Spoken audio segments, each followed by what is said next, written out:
Good evening. Thank you so much for joining us. This is the main news on Camnet TV. With me, Sylvia Zulu. Here are the top stories in our news tonight. KALABA joins calls for President HH to abandon COP28 and attend to mine accidents. The government's commitment to hold a referendum doubted. Thieves terrorize business owners in LUSAKA'S KAMWALA South area. In international news, landslide death toll hits 47 in Tanzania. And in sports news, Copper Queens coach declares team ready to face Angola. To join me with the details shortly.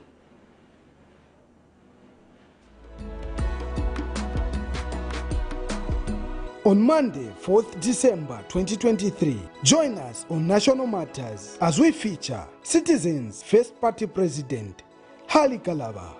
Because the Zambians now have a choice and a leader. What Zambians want is a leader, not a politician. We are tired of politicians. We want a leader.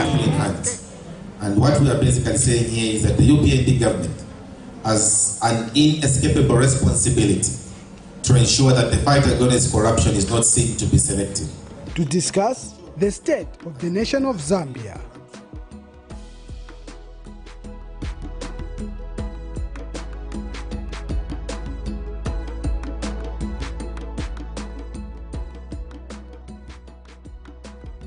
Watch and subscribe to Camnet Television Network on DSTV channel 274, GoTV channel 25, Topstar channel 106. Invite others to participate through phoning on Skype, Zoom, WhatsApp and text messages. Camnet Television, your #1 community station in Zambia. This is your channel of choice. Camnet TV. Not just another channel.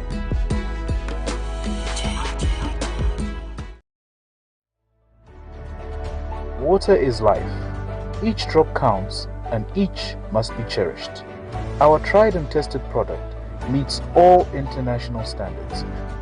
With our smart drip technology, we aim to deliver precision irrigation designed to reduce blockage and wastage, ensuring a high yield. RenGlow, your smart irrigation partner.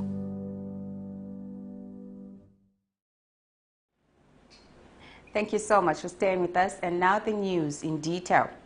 A 39-year-old woman of Ngombe compound in Mandevu constituency is appealing for help after she was allegedly chased from a house by her late husband's family members.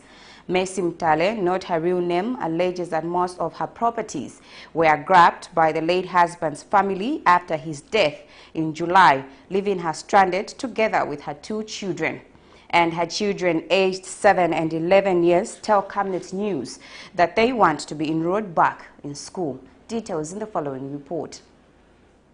My husband passed on in July, that is 3rd of July, that's when he passed on. So when he passed on, no, before he passed on, I was in hospital for some time with him. I nursed him for quite some time, over 8 months. So after his death, we were chased out of our house that we were staying in. We were told it wasn't his house, it's a family house. This is a 39-year-old Lusaka woman who stays in Ngombe compound, appealing for help in order to fend off her 2 children. Mercy Mutale, not her real name, explains to this journalist that life has been unbearable after the death of her husband in July this year, as family members of the late husband allegedly grabbed the house and other properties from her on unknown grounds. She explains that surviving has been through washing clothes for people and other pieces of work, which at the moment is not helping the situation as rentals are also accumulating. Ms. Mutale is now turning her hope into a business that will help her in the upkeep of her 9 and 11-year-old children because accessing empowerment schemes has been difficult. How I'm surviving is I'm just being connected by different people, even with my small pieceworks back in school. And the other thing is that I'm appealing to anyone which also can help me go back to my life, or help me with job or anything that will start my business, so that I can help my kids with the little things that they need. Meanwhile, Macy's children are praying that things stabilize for them to go back to school. In a day, sometimes we eat too. Yes. To start going to school and also to shift in a nice house with power. I want somebody to help me and I want to go back to school. Zambia subscribes to the United Nations Sustainable Development Goals with goal number 1 focusing on ending poverty in all forms everywhere by 2030. But according to the World Bank, as of March 29, 2023, more than 61% of Zambia's 19.6 million population earn less than of $2.15 equivalent to 42 kwacha, 43 ngwe per day. Nelson Zulu for Camnet News, Lusaka.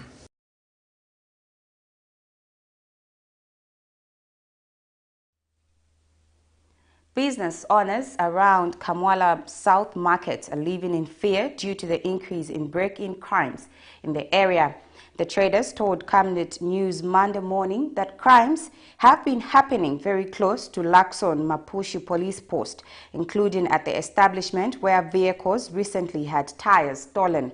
One of the aggrieved residents, Jackson Chitundu, has urged the police command to monitor closely the work of police officers in the area, stating that many cases that are reported do not see logical conclusions. Some business owners at LUSAKA'S KAMWALA South Market have expressed displeasure over the increase of criminal activities in the area. The residents say despite the area being located near Lakson Mapushi police post, it is a feast den for criminals, with recent days witnessing among the worst break-ins and an attempted aggravated robbery.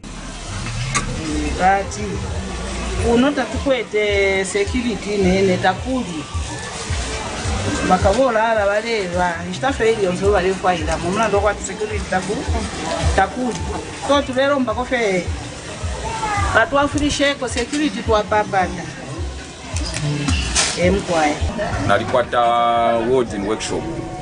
So every morning to reach the experience bakabola ala kokola chita breaking ama clients abe selling lesa mkoa tubalungisha amadozi after bakabola ala batoba.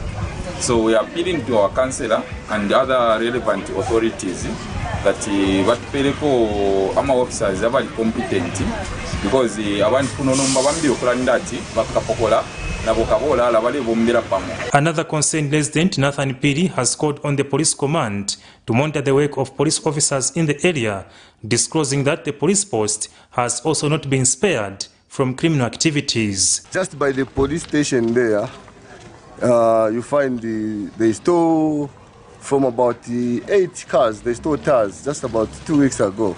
And then just the other Friday, we apprehended somebody who wanted to rob someone at gunpoint. And then when we called the police, they couldn't respond until we just had to apprehend and take the culprit to the police ourselves as the members of the community. So our appeal is, I think we need to look into the type of the police we have here, because it's like it's either they are incompetent or they are conniving with the criminals. When contacted for a comment, Zambia Police spokesperson Leah Monga promised to get details on the matter, but by broadcast time this reporter was yet to be furnished with a response. In November 2021, 5 people were left nursing serious gunshot wounds, including this woman who was shot in the leg after criminals released ammunition indiscriminately in this area. For Camnet TV News, Afias Kaptula, Lusaka. The National Water Supply has implored the members of the general public to report people who are illegally emptying VIP toilets under the Lusaka sanitation program. Camnet TV recently carried a story where some residents of Lusaka's George compound in Matero constituency have resorted to burying fecal matter on the ground, thus increasing the chances of contaminating underground water and the spread of waterborne diseases.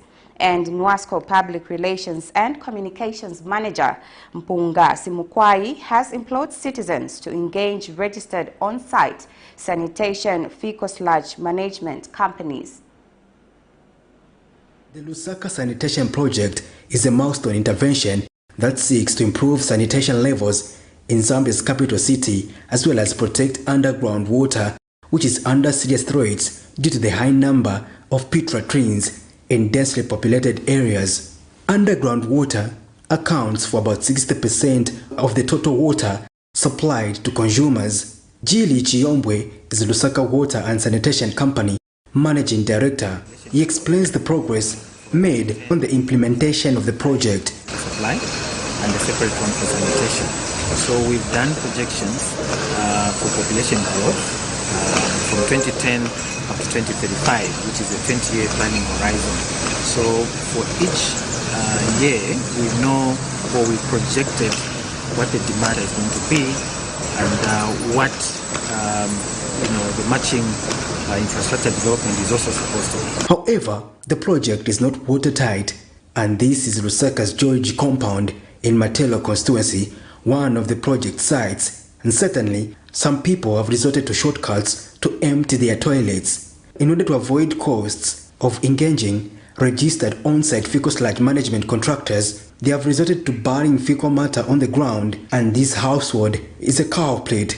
But this did not sit well with the neighbors. Public Health Order Act Cap 295 is to protect underground water from any infectious like matuvi, which is fecal. Because he told you wanapanga pa base per plastic na syrup concrete, meaning that they are protecting the groundwater. So now muntu wampangira toilet ya mushi achita matuvi toilet ya mushi abota akoma mugodi wake. Others have called for mindset change in safeguarding the well-being of the community. Ukatuka mbeko ati ukamba chani ya disi yako nimbe chameno kamba so swanvelo lepangon. They don't understand. You can say A, B, C, D, but they are not controlled. The National Water Supply and Sanitation Council, NWASCO, has implored members of the general public to be reporting such illegalities to the Lusaka Water and Sanitation Company, or NWASCO. The Lusaka Sanitation Program has been ongoing with the core aim or objective to increase access to adequate sanitation for residents of Lusaka. So as part of that mandate or part of that requirement, we have now found a situation where we have illegal emptiers who are providing dislodging services. You may wish to know that that is not allowed, it is forbidden. So I'd like to appeal to members of the public to be alert, and should they find or encounter providers who are illegally providing dislodging services, to report to the Lusaka City Council and the Public Health Department, where they have inspectors that will be able to take the necessary action.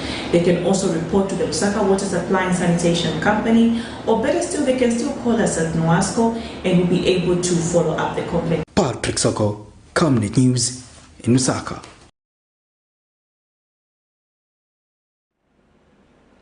The Lusaka Magistrate Court has issued a bench warrant against Chiengi Member of Parliament Given Katuta for failure to attend court session. The lawmaker was set to appear before Magistrate Irene Piri for commencement of trial in a case she is accused of threatening violence. However, when the matter came up Monday morning, neither the accused, her lawyers, nor sureties were present. This prompted the court to issue a bench warrant against the accused following the state's application, returnable January 11, 2024. In this matter, the lawmaker is accused of threatening violence and causing injury to a Times of Zambia photojournalist, Henry Junza. It is alleged that the accused spat on the face of the photojournalist in an effort to force him to delete her pictures after she was suspended from the National Assembly by Speaker Nelly Muti on the material day. However, the court discharged the bench warrant after her lawyers pleaded with the court that it was a miscommunication. In other news, a consortium of student unions have called on the government to consider reducing further the percentage of the loan repayment. Speaking during a media engagement Monday, University of Zambia Student Union President Vincent Musilikani says reducing the percentage rate to half will help both current and ex-students in higher learning institutions to benefit from the scheme. Mr. Msilikani, however, believes government should extend the loan scheme to all public higher learning institutions in order to improve access to education. Meanwhile, National Council of Student Union Chairperson Michelo Chizombe has warned lecturers to desist from allegedly sexually abusing female students. Details in the following report. A student consortium from various higher learning institutions in the country, through the National Council of Student Unions, NACOSU, has demanded a further reduction in interest rates for student loans by at least 7%. In a media address Monday, the Student Council observes that despite the 5% loan repayment reduction, a lot is still required to ensure that student loans given to Zambian students by the government are accessible to all students across the country. NACOSU Vice Chairperson and University of Zambia Student Union President Vincent Msilikani disclosed that only a few universities in the country are currently accessing the loan, and this is depriving many other students from accessing tertiary education. Mr. Msilikani says while the reduction of the interest rates on student loans by 5% is commendable, there is a need to increase the accessibility of the loans to promote competition likely to lead to reduced pricing. The interest rate percentage, but would also encourage government or urge government to reduce further, even coming half. Now, if somebody paid 7.5%, which is half of 15%, the same 200,000, which is the loan payment, interest rate 7.5, which is half of 15. The loan period of 120 months, which is 10 years. The total interest, take note, the total interest is 84,000. 84,883. 71 way. Total payment is 284,883.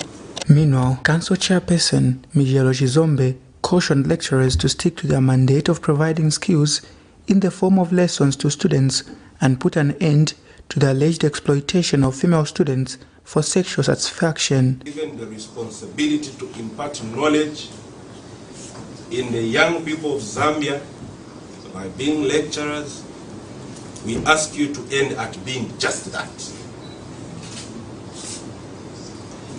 The National Council of Student Unions is going to pursue viciously and ferociously, more than at the speed of light, incidences of lecturers trying to patronize our sisters, even for marks that they deservedly have gotten. In recent weeks, calls on the Higher Education Loan Scholarship Board, HELEBS, to restructure provisions of student loans and for President Hakainde Hichilema to honor his campaign promise of restructuring the public loan program have been evident. Nelson Zulu for Camnet News, Lusaka. A political activist, Brian Walia, has advised provincial ministers and district commissioners to take interest and spearhead the fertilizer distribution exercise in their respective provinces. Mr. Walia says it is unacceptable for farmers to continue receiving the commodity late when the government has clearly shown its interest for farmers to receive the commodity on time. In the past 2 farming seasons, the farming sector has seen the delay in delivering farming inputs to farmers under the Farmer Input Support Program, FISIP. Due to soil fertility problems coupled with increased food demand necessitated by increased population, the use of fertilizer has become key in increasing agricultural productivity and ensuring significant contribution of the agriculture sector to the economy. In a bid to include Zambian-owned companies in supplying fertilizers to farmers, beneficiaries have received their inputs late in the past 2 farming seasons. This is why political activist Brian Walia has called on provincial ministers to take interest in the distribution of the commodity. The rain season is here. I want to appeal to the government and especially the provincial provincial ministers across the country to take key interest in fertilizer distribution or other farming input program, I think, to be implemented quickly as possible, so that we cannot have a season or a situation where will have, issue of maize be increased to, higher price that, the poor Zambia not afford to access the meal. Mr. Bwalia has also extended the call to district commissioners, saying the country cannot afford to delay the distribution of the farming input, as this will impact the food security of the country. Our DC should take interest how this farming input being distributed, because the more this farming input are being delayed in the depots, I think that drain the security of the food in our country. And according to research, late delivery of fertilizers reduces technical efficiency and maize yield by 4.2%. Vincent Piri for Camnet TV News, Lusaka.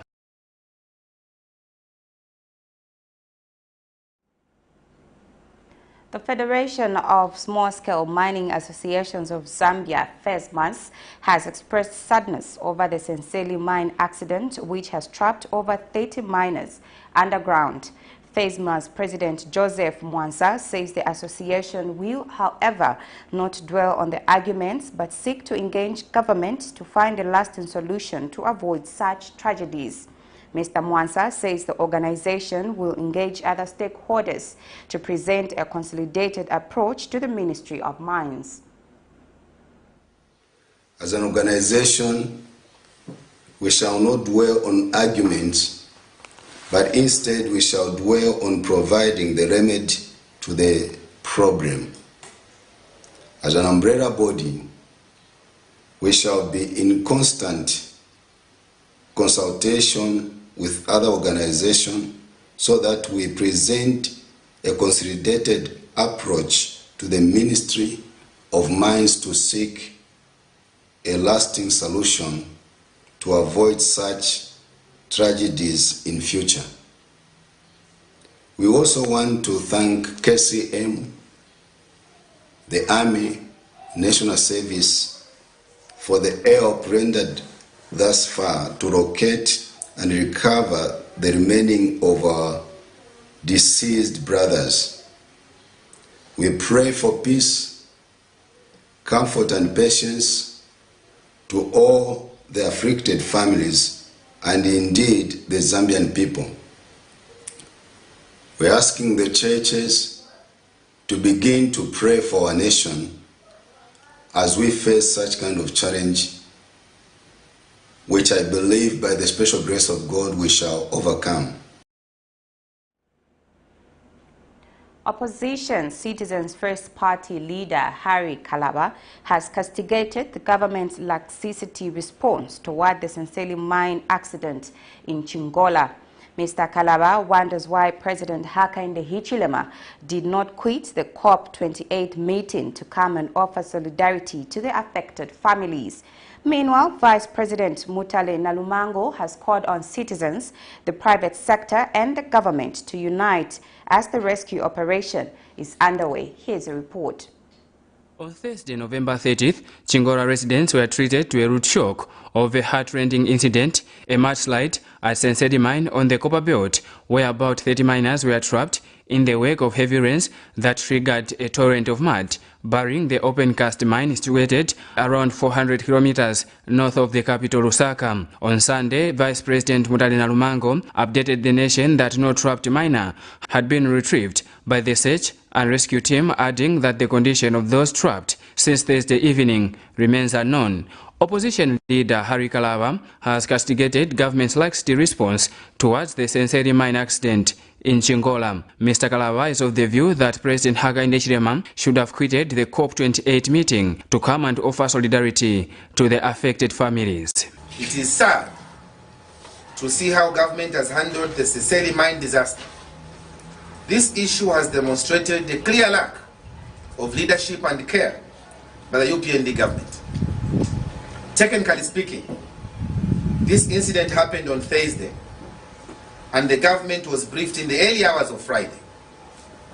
While the nation is at a loss and in a state of mourning, it is ironic that the president saw it fit to remain in Dubai rather than heading home to come and provide guidance. at such a trying time. Losing, as we are hearing, losing over 30 lives is not a small challenge for the nation.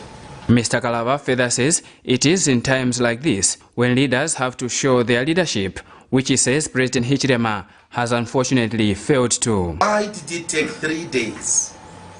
3 days for an official statement to be issued by the acting president.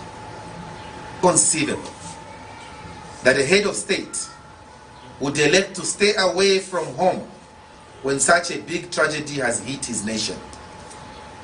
Unless, of course, he does not care about his citizens. A president who means well and cares for his citizens should have dumped everything he was doing to come and be with his citizens at such a trying time. What does it take for him to be moved? If he cannot be moved by the death of what we hear of about 30 plus citizens. As of 14 hours of Monday, December 4th, 2023, UPND Chingola District Youth Chairperson Biri Mwapem updated that no body had been retrieved as rescue teams from both Kitwe and Mfulira, Chinese firms, Zambia Army, ZNS, Commandos, Zambia Police, UPND and PF supporters remain on site trying to retrieve the miners whose fate cannot yet be confirmed. Vincent Piri for Camnet TV News, Lusaka. You're watching the main news on Camnet TV. We'll now take our first set of commercials to join me with more news after the break. Potatoes, the unsung heroes of flavor. From crispy chips to creamy mash, potatoes are the versatile superstars of your kitchen. Grown with love by our dedicated workforce drawn from around the community of KALABA. Savenda Farm's commitment is to see to it that we have potatoes that are grown right, healthy, big and tasty. For that quick fix or big celebration or that meal that brings family together, top chefs rely on the Savenda potato to create culinary masterpieces. And for others, it's that icebreaker to a delightful conversation. So, embrace the magic of Savenda potatoes. They're not just a side dish, they're the heart and soul of your kitchen. Savenda, save nations, develop Africa.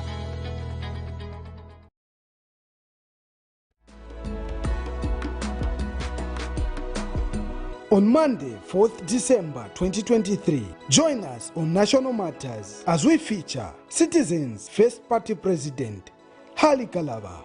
Because the Zambians now have a choice and a leader. What Zambians want is a leader, not a politician. We are tired of politicians. We want a leader.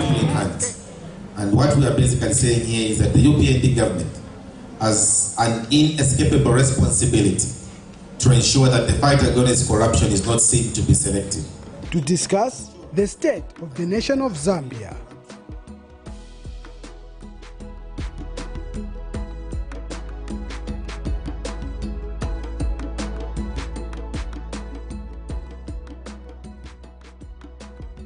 Watch and subscribe to Camnet Television Network on DSTV channel 274, GoTV channel 25, Topstar channel 106. Invite others to participate through phoning on Skype, Zoom, WhatsApp and text messages. This is your channel of choice. Camnet TV. Not just another channel.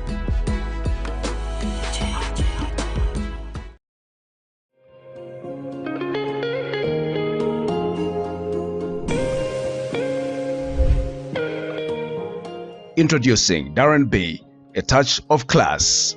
Are you looking for the perfect place to elevate your style and glam up? Look no further. Darren B Touch of Class is your one-stop destination for hair and makeup transformation. Walk into Darren B and walk out feeling like a star. Your transformation starts here.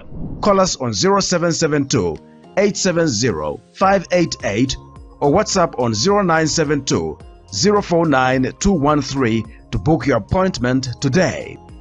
Payments are made via mobile money or point-of-sale machine. Strictly no cash payments.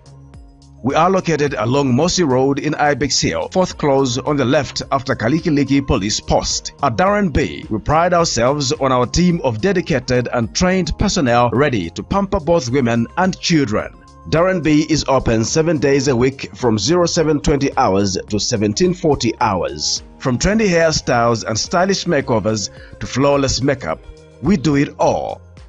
Darren B, a touch of class. Thank you so much for still staying with us. We now continue with more news.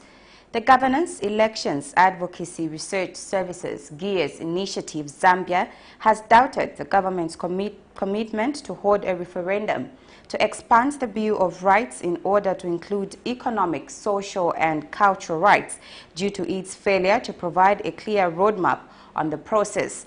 GEARS Programs Officer Gideon Musonda emphasized the need for the referendum to be held before 2025 to avoid a replica of 2016, where the process failed due to its politicization as sensitization campaigns were held at the same time with general election campaigns. Early this year, Justice Minister Mulambo Haimbe disclosed that the government intends to hold a referendum to amend the Bill of Rights to include economic, social and cultural rights during the implementation of the 8th National Development Plan. If we draw close to election years, for example, 2025 and 2026, this will not be a suitable time to hold a referendum because, it will be a replica of the same failure that we experienced in 2016, where the referendum, failed to the larger extent because it was highly politicized. It was held alongside the general elections. So we proposed, earlier on to government that it was going to be, very important and appropriate to hold a referendum, independently,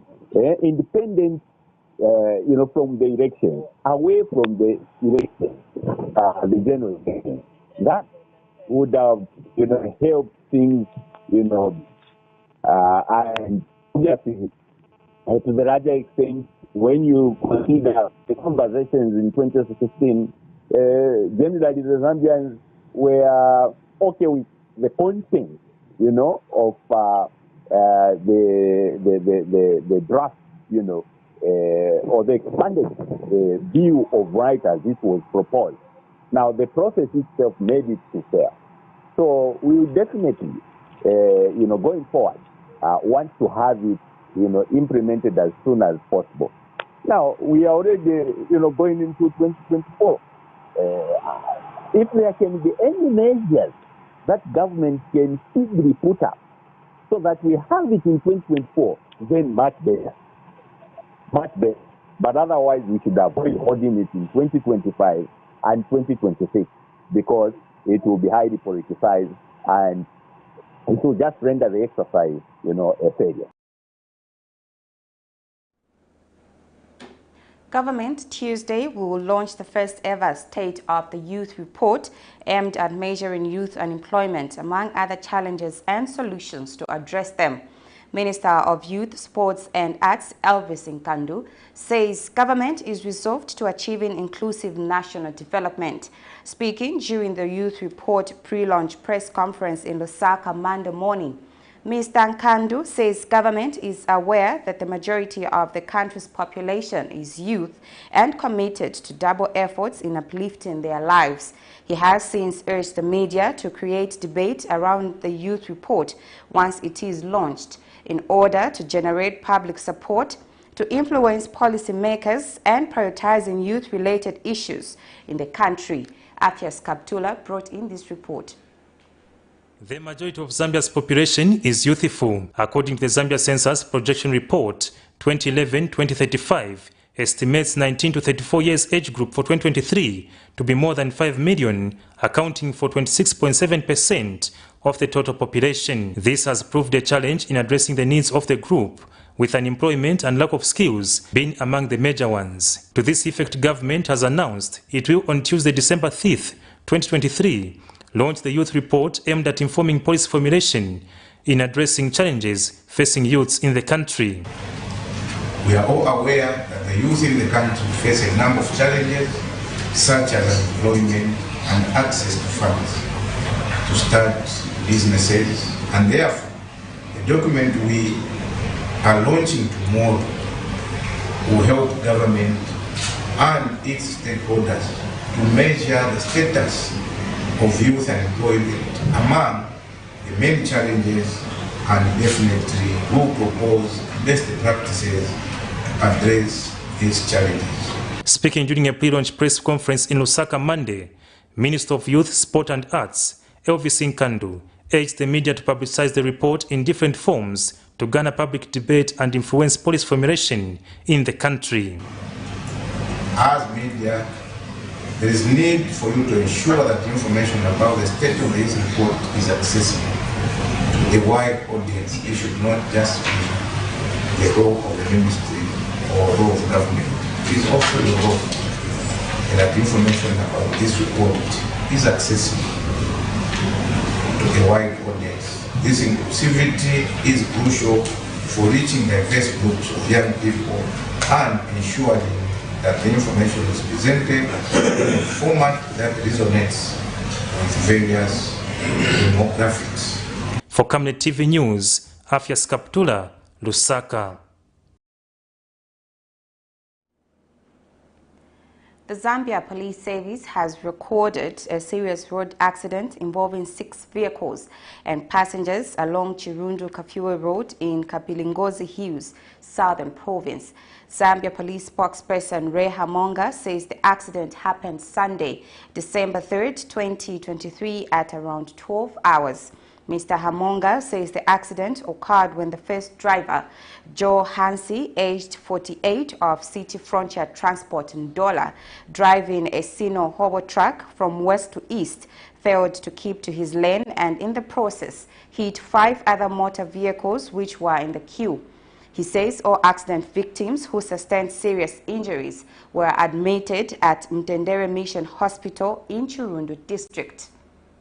Chirundu Police Traffic recorded a serious road traffic accident involving 6 motor vehicles and passengers which occurred yesterday, Sunday, 3rd December 2023, and 12 hours along Chirundu Kafue Road at Kapilingozi area. Involved were Joe Hansi, age 48, of City Freightliner Transport Ndola, who was driving a Sino truck registration number BCE 7943ZM, trailer registration number BCF 9872ZM and BCF 988ZM, loaded with copper cathodes, who was driving from west to east. The driver sustained minor injuries and the horse was extensively damaged while the copper load sprayed on the road. Peter Zulu, age 39, of Chirundu Police Station, who was driving a Toyota Axio registration number AEB 3895ZM, who was driving from east to west along Chirundu Kafue Road, who sustained general body pains and his motor vehicle was extensively damaged. Also involved were 3 juveniles, aged 3, 5 and 12, who were passengers on the Toyota Axio, who sustained serious body injuries. Mutavesi Henry, age 33, of house number 861 Devil Bedbridge in South Africa, who had parked his motor vehicle registration number FLR966, a Volvo truck, trailer registration number FPF901L and FPF904L. The driver sustained painful waist and the front part of the horse was extensively damaged. Still to come in the news, Copper Queens coach declares team ready to face Angola. I will be back with the details after this break. What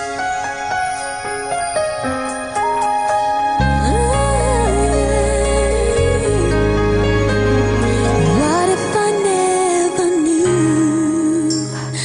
What if I never found you? I never have this feeling in my heart. Are you planning to marry or get married? Contact the Camnet Media team for a professional capturing of your big day in life. Let your relatives, friends and the nation join you in celebrating your big day on television. Just at a manageable fee, Camnet Television will cover and transmit your wedding on your channel of choice. Contact the marketing department on mobile number. Camnet Television, not just another channel. I give my love.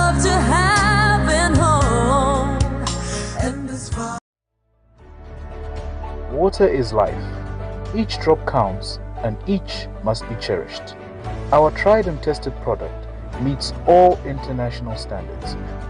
With our smart drip technology, we aim to deliver precision irrigation designed to reduce blockage and wastage, ensuring a high yield. RenGlow, your smart irrigation partner.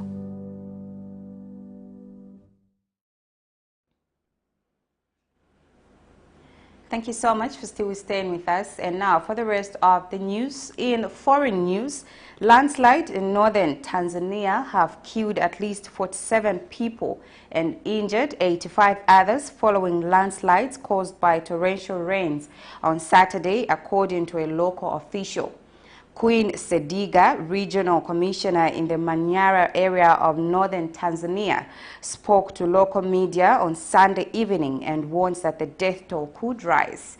Heavy rains began on Saturday in the town of Kanteshi, around 300 kilometers north of the capital Dodoma.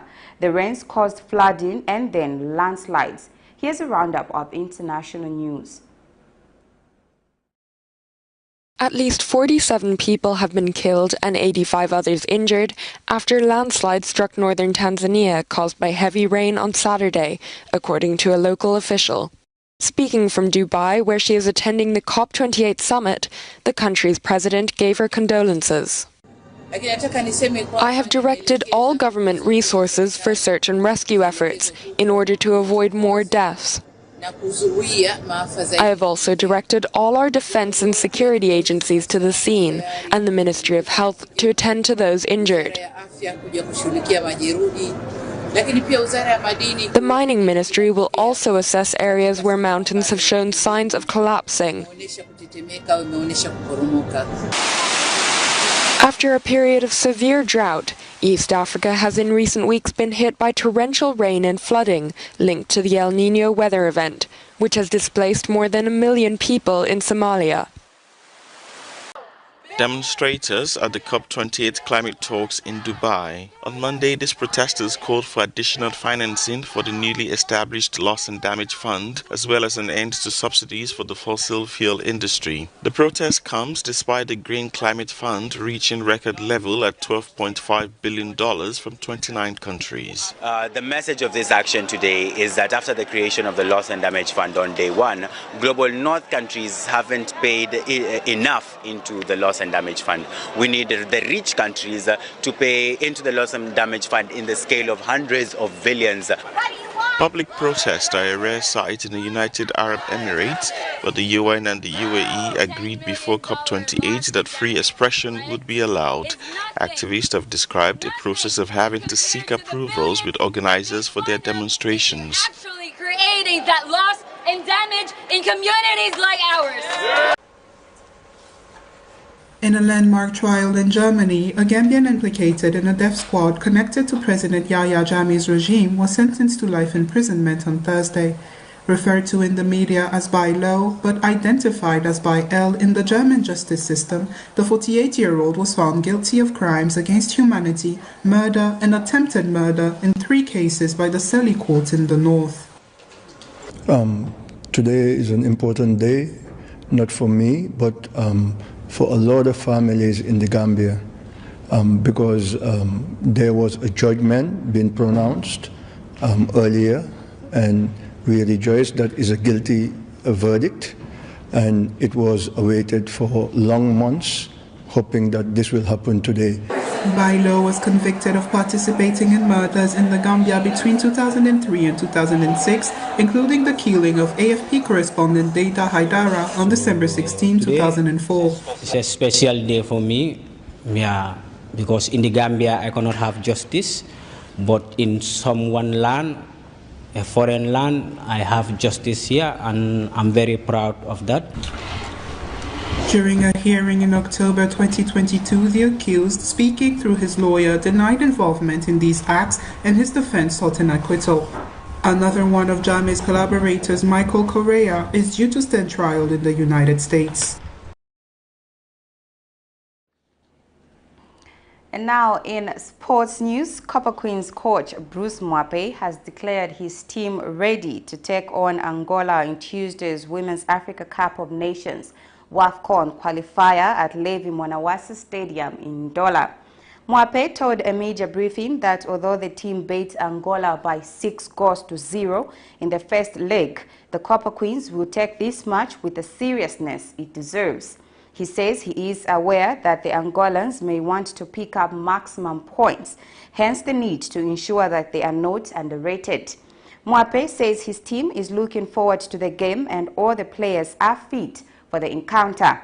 And team captain Barbara Banda says the morale in camp is high and is confident that they will beat Angola. Okay, the team is ready for tomorrow's game against Angola. Although we played them in Angola and we won 6-0, doesn't mean that we are trying to underrate them. There will be nothing like underrating that team. You know, they are serious, and when we come here, I'm sure they would like to maybe make sure they would like to maybe also to win the second leg. But the team is ready, and we've got no injuries in the team. All the players are fit and ready for tomorrow's game. The coach has said, obviously, the team is ready for tomorrow's game, and as a team, we are not relaxed. We still have unfinished business with Angola, so the morale in camp is very high, and we are looking forward to tomorrow's game. On that exciting note, we've come to the end of our main news. But before I go, here are the headlines. Harry KALABA joins calls for President HH to abandon COP28 and attend to mine accident. The government's commitment to hold a referendum doubted. Thieves terrorize business owners in LUSAKA'S KAMWALA South area. In international news, landslide death toll hits 47 in Tanzania. And in sports news, Copper Queens coach declares team ready to face Angola. Our Camnet verse of the day is coming from the book of Jeremiah 29, verse 11. For I know the plans I have for you, declares the Lord. Plans to prosper you and not to harm you. Plans to give you a hope and a future. Thank you so much for watching. My name is Sylvia Zulu. Good night and God bless you.